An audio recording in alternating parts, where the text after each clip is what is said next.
Le 7e mois étant arrivé, et les enfants d'Israël demeurant dans leur cité, le peuple s'assembla unanimement à Jérusalem.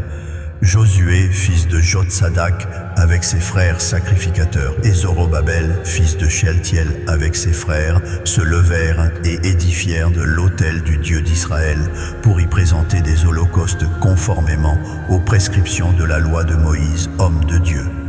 Ils rétablirent l'autel sur ses fondements antiques, bien qu'ils eussent à redouter les populations environnantes, et ils y offrirent des holocaustes à Yahweh, les holocaustes du matin et du soir. Ils célébrèrent la fête des tabernacles selon les prescriptions écrites, et ils présentèrent quotidiennement des holocaustes selon le nombre prescrit pour chaque jour. Par la suite, ils offrirent l'holocauste perpétuel, les holocaustes des nouvelles lunes et de toutes les solennités consacrées à Yahweh, ainsi que ceux de quiconque présentait des offrandes volontaires à Yahweh. Dès le premier jour du 7e mois, ils commencèrent à présenter des holocaustes à Yahweh. Cependant, les fondements du temple de Yahweh n'étaient pas encore établis.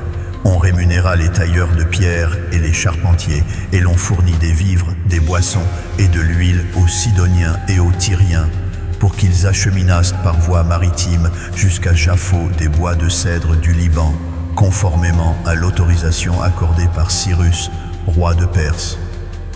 La seconde année depuis leur arrivée à la maison de Dieu à Jérusalem, au second mois, Zorobabel, fils de Shealtiel, Josué, fils de Jotsadak, avec le reste de leurs frères sacrificateurs et lévites, et tous ceux qui étaient revenus de la captivité à Jérusalem, entreprirent l'œuvre et confièrent aux lévites de 20 ans et au-delà la supervision des travaux de la maison de Yahweh.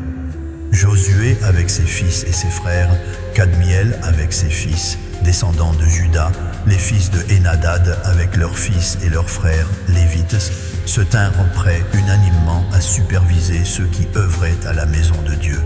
Lorsque les ouvriers posèrent les fondements du temple de Yahweh, on fit assister les sacrificateurs revêtus de leurs ornements, munis de trompettes, et les lévites, descendants d'Asaph, avec des cymbales, afin qu'ils célébrassent Yahweh selon les ordonnances de David, roi d'Israël. Ils chantaient en chœur, célébrant et louant Yahweh par ses paroles, car il est bon, car sa bienveillance envers Israël demeure à jamais. Et tout le peuple poussait de formidables acclamations de joie en célébrant Yahweh, parce qu'on posait les fondements de la maison de Yahweh.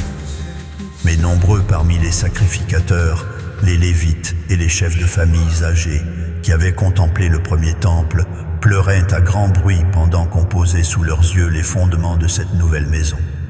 Beaucoup d'autres manifestaient bruyamment leur allégresse par des cris, si bien qu'on ne pouvait distinguer les clameurs d'allégresse des lamentations parmi le peuple, car le peuple poussait de puissantes acclamations dont l'écho se propageait au loin.